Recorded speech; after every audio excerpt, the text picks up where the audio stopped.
Here are the two 2024 Mercedes-Maybach. This is the EQS680 in obsidian black over beige Napa leather. And the GLS600 with rubellite metallic and obsidian black.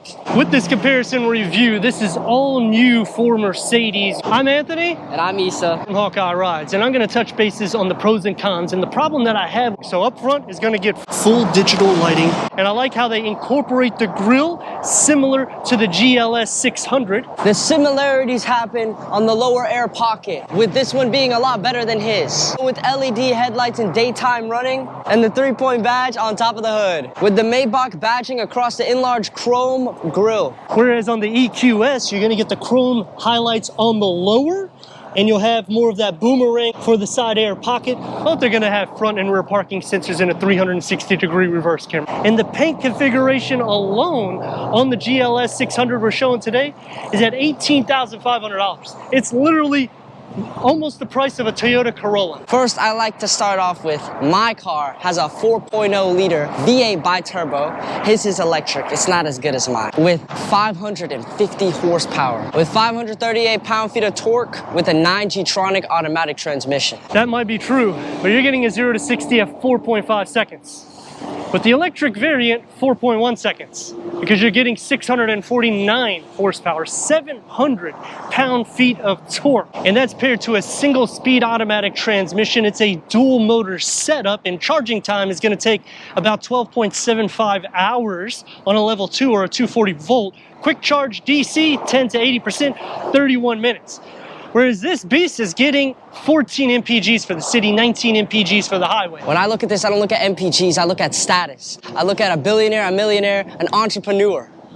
So I don't care about no MPGs. But one thing you will notice is these enlarged 23-inch wheels. This is a 285/40 up front with the 325/35 out back. I can only imagine paying, I don't know, $5,000, $10,000 for tires here, whereas when you get to the electric variant, you can't even option that. Only a 21-inch wheel is what we have, up to a 22-inch wheel. This Maybach has the Airmatic air suspension with the E body control, with power running boards. But if you're comparing this against the GLS AMG 63, you're talking 53 horsepower less, nearly 100 pound-feet of torque less.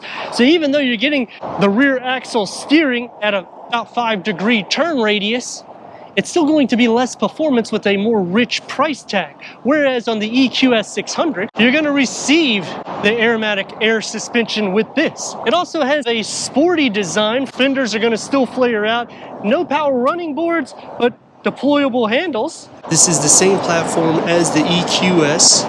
And the doors will automatically open and close for you. With my Maybach GLS600, it doesn't have an over 13-hour charge. I could just go to a gas station, fill it up, and leave. I don't have to wait over 13 hours to go plug in something just to go from point A to point B. But you are forgetting you can do that 10 to 80% in 31 minutes. And why else would you buy a Maybach but to enjoy the back seats? Because these are both the captain seat configuration, so you can option it as a 4-seat or a 5-seat, both of which will have LED taillights. So you're telling me you're gonna wait 30 minutes for an 80% quick charge when I could be already at my destination, driving in the back while my butler is taking me to what I need to go? It might be true, but it's still a Maybach, in which I'm going to enjoy the actual seats in the back because most of the time I'll be doing the driving. Or you're going to be enjoying this without a soundtrack. You don't got an engine. That may be true. We're not going to have that sound to make it a little bit more exquisite because of the bi-turbo V8. However, we're going to get there a little bit quicker in this, and both of which are going to have the power liftgate. For the GLS600, you're going to be getting 18.4 cubic feet of storage. You have a bag holder, 12 volt. You can raise and lower the suspension in the rear, so it makes loading a little bit more easy and optimal. And you have the Maybach badging. Going into the EQS680, it is also a power liftgate. And because it has more of a coupe-like design, you're going to lose a little bit of cargo. This maxes at 15.4 cubic feet. You have the 12 volt, no bag holders. And underneath the floor, we'll have the same layout, except for here, you're going to have this little shelf. and the Maybach badging is going to be on the door. But since we have a bi-turbo V8, we need to go inside, start it up, so you can hear that exhaust note.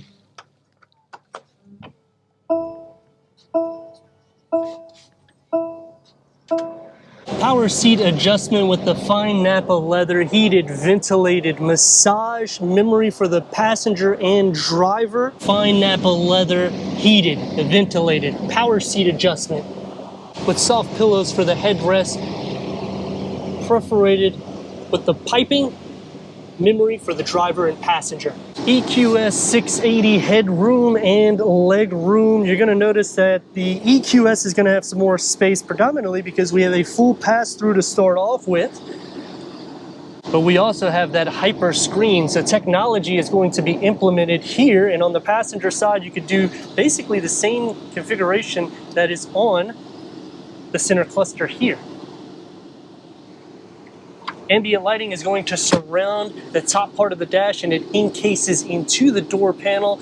We get the fine Napa leather everywhere because we have the upgrade. Auto dimming rear view mirror, LED interior lights, 2-panel moon roofs, and put it into reverse. We got a 360-degree reverse camera, full trajectory for the front and the rear. You can also change different layouts of the camera position. You can touch it, you can push it, you can click auto, it's going to zoom out, you can zoom in. 4-zone climate control. The wood is going to open up into a wireless charging pad. USB cup holders that you can close this to give optimal space. Push it to close it in. Pull it out completely. And now you have another storage compartment here. The key fob for the EQS680. Driving mode select is going to be right here where it says dynamic. So you click on to here and you can either click or you can use this touchpad. When you go into individual, you can tailor it right here to make it as sport derived as you like. The same thing with the 64 ambient lighting color configuration. And you have the finger recognition right here. Wood and leather mixture for the 3-spoke steering wheel, multi-function with the paddle shifts and the stocks. And for the gauge cluster, it can go through an array of information for the driver, including changing out the whole configuration for the display. So you can have that off-road page here as well. Circular air vents in the side, seamless air vents that's going to be in the center. With the push button start, open up, you got 2 more USBs. Storage pocket is deep and it is soft. And the GLS600 will have 1 USB port, about the same depth, and it's going to be soft to touch. Wood inlays, you get the palm holder for the touchpad right here. For the configuration for your infotainment screen with Apple CarPlay, Android Auto, Sirius XM, AM, FM, streaming, Bluetooth, audio, and of course, the 3rd generation of Mercedes inbox. Put it into reverse and you're going to have the same configuration for the 360-degree reverse camera. Same thing, pinch and all those good things, zoom in, zoom out. 4-zone climate control, but the layout is going to be a little bit more old school luxury with the fine Napa leather because of the upgrade. Heads-up display, and we get the leather that's going to be on the A-pillar, on the roof, and the sun visors with the auto-dimming rear view mirror, LED interior lights with a long panel moonroof, and the ambient lighting that's going to surround it. Wood inlays will be in the center. Open up, and you got a wireless charging pad, USB ports, 12 volt, heated and ventilated cup holders, and the key fob for the GLS600. Ambient lighting is going to be here, but like I said, you don't have a pass-through. So optimizing storage, they do so a little bit more so in the EQS. Headroom and leg room. We'll have the same configuration for the paddles, but you're going to have a little bit more width because you don't have that bubble area here. I like the ambient lighting that wraps around 64 different color combinations and that contrast stitch with the fine Napa leather steering wheel, 3-spoke, multi-function. You get the paddle shifts and the stocks. And the gauge cluster can go through an array of information for the driver, and you can change the whole layout too. So if you want to have that off-road page like I was saying, you could do so there. Simply click on here, and these are touch sensitive, so you'll just slide across. If you want the full navigation, you could do that also. And the door is going to get the wood and the ambient lighting that's circle in too, with the Burmester sound system. Soft to touch everywhere, one touch up and down for the windows, and a long storage pocket with a beverage holder carved out. And the EQS will have more of a sporty design, so I like how it tailors inwards. And soft to touch everywhere, one touch up and down for all the windows, with the same size storage pocket. For the back seat headroom, it's going to be more than enough. Same thing with the leg room, and you can make these seats captain seats so you can recline and just enjoy the back seats of your Maybach with the pillows.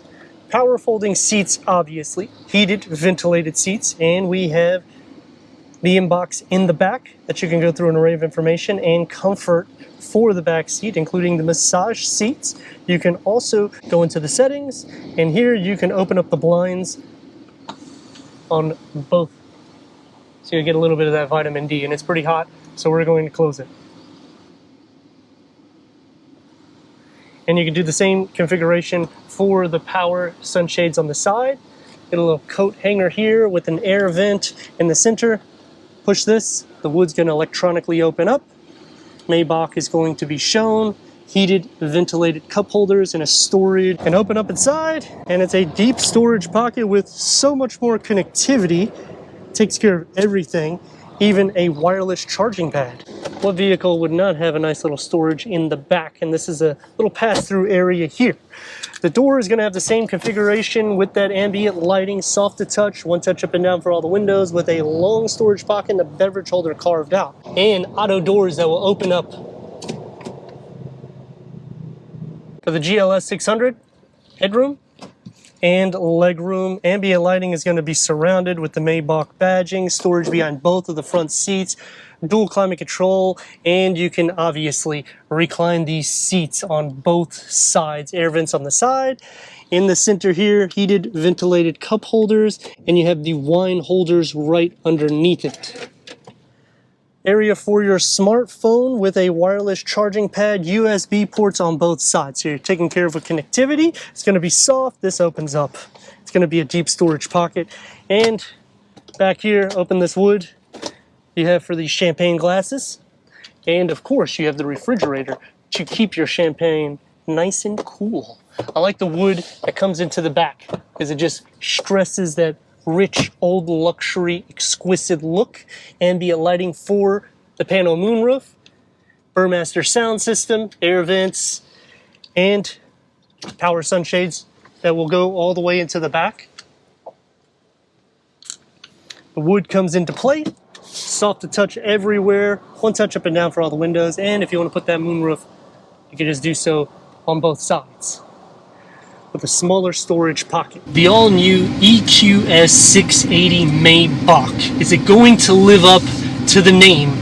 And is it going to be comparable to what we are showcasing against it, the GLS600 Maybach? I think it's going to play a pretty tight role, because this has 649 horsepower, which is nearly 100 horsepower more. Now I understand the 0 to 60 is 4.1, Mercedes-Benz is quoting, opposed to this 4.5. But then your torque, 700 pound-feet. That is a lot, which is what we're going to demonstrate. We're going to put it into sport mode. The range isn't the best, but 280 miles, I mean, when you're thinking Maybach itself, you're probably only going to get around 300 mile-ish with a tank, especially if you drive it performance and cruise control, or in this heat of Florida. And charging times, I mean, it's not too bad. I wish it was a little bit better because it has large batteries, but I mean, let's see if the performance outbeats the GLS600. Whoa. Holy mother. Wow. It is fast. The brakes, not as good. These are very Tesla-like brakes, in which you want to stop before, otherwise you're going to rear end somebody. That's how fast this vehicle is. Sadly, I wish the brakes were better, because that is definitely going to be a con for me. I like how updated this Maybach is compared to the GLS600. It kind of looked outdated. This one looks a lot more hip and new. Yeah, the hyper screen just transforms the vehicle. The back seats, we're lacking the refrigerator, which you can option. I don't necessarily know if I would personally option too much more than what this is, because you're already over 200 grand, and when you start considering rival perspective, are you getting a bang for your buck? For performance, yes. Luxury, I think they go a step above. The sound deadening, it doesn't have that echo like a Tesla would have, or that bubble feel. It feels very elaborate, over the top, and yet giving the performance, it's not quite as much as a Tesla. But I mean, how much performance do you need when you're going full luxury? I don't really like the rear. I feel when I recline my chair for my legs, I mean, I'm not no legless passenger. So I mean, what am I gonna do? Cut off the passenger seat in the front to fully recline? It does take a little bit of space away from tall people like us. If you're under 6 foot, I would say maybe 5'5" or 5'7" max, then you could actually stretch it out. But even so, you'll still have to move up the front seats, and that kind of is going to start leading us to some pros and cons.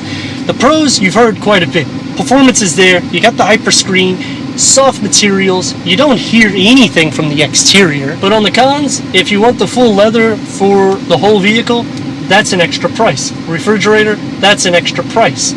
Some of these things need to kind of be given at a standard trim, because when you go Maybach, you're already spending more money than you would its gas variant, like for instance the GLS AMG 63.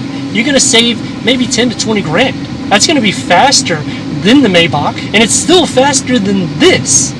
Charging times could be a little bit quicker, like I've already noted, but I do like that we have a full pass-through, and storage capabilities is a lot better when you go full electric. It's rock and roll.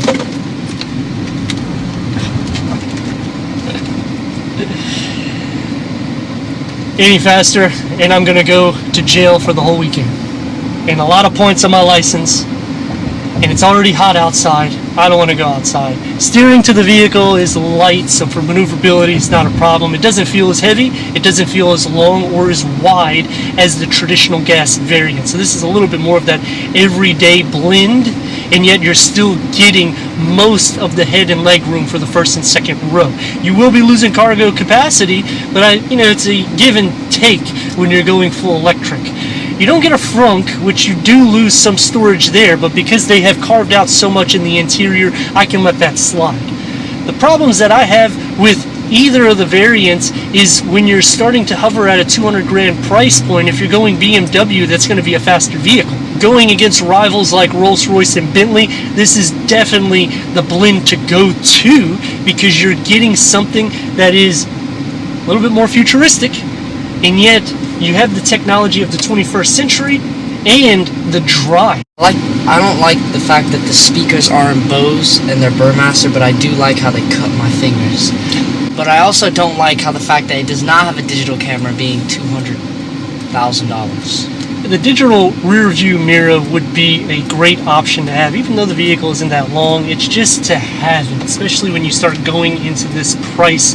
But comparing the two, which one do you think is better? I hate to say it, I like the electric variant, because when I'm ready to rock and roll, I can do so and feel it. When I go into the GLS600, I don't feel it. It feels like an airplane taking off, but not taking off with the torque hitting my chest. When I'm in the GLS600, I don't really feel anything. It just feels like normal SUV. I was pretty surprised about this one. I didn't think it was going to go this fast. I thought it was going to be slow, just like the other one. Yeah, I mean, you're getting the performance and you're getting the luxury, and it still backs the Maybach badging, which I think this is truly what the Maybach should be. Nearly 100 horsepower less than the electric variant, and 700 pound-feet of torque when you go into the EQS680. That itself is insane, but the 0 to 60 doesn't really change that dramatic. I mean, 0.4 seconds, and let's face it, this is a Maybach. You're not really concerned about speed here, it's more luxury, but just so you can see what you got.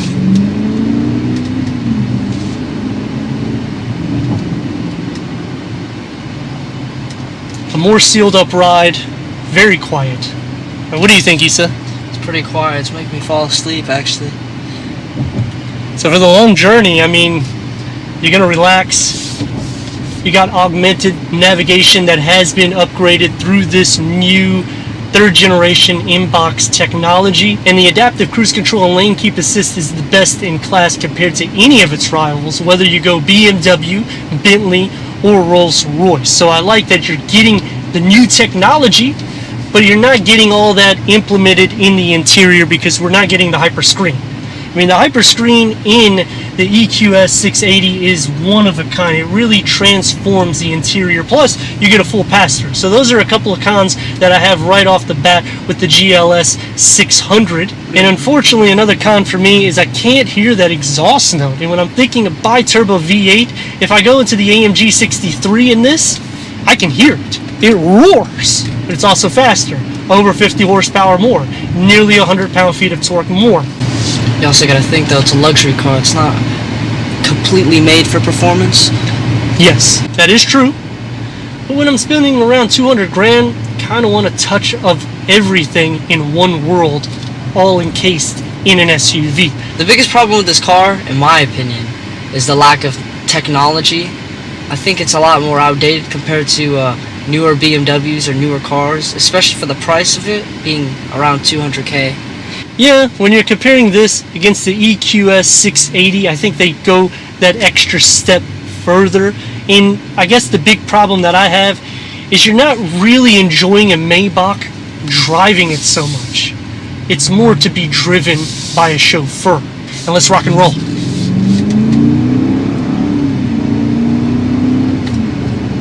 It's wide, but for maneuverability, the steering is light, so you can get in and out of lanes.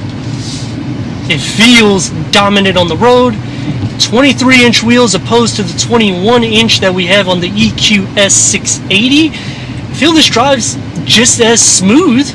And a lot of that is derived because this is a heavy vehicle too. So when you consider you have the airmatic suspension in both of them, you have the rear axle steering in both of them, you're taken care of for tight positions in or out of traffic or even in a parking lot. But when you're looking at Tesla, does it do enough to take it to the next level? But let me know your thoughts in the comments. And if you're new to the channel, consider subscribing. Check out the next video, merchandise, website, and Instagram. Leave a comment and a like. And I'd like to thank Mercedes-Benz of Clearwater for giving us these two 2024 Mercedes-Benz. The new EQS680 versus the GLS600 for our car review.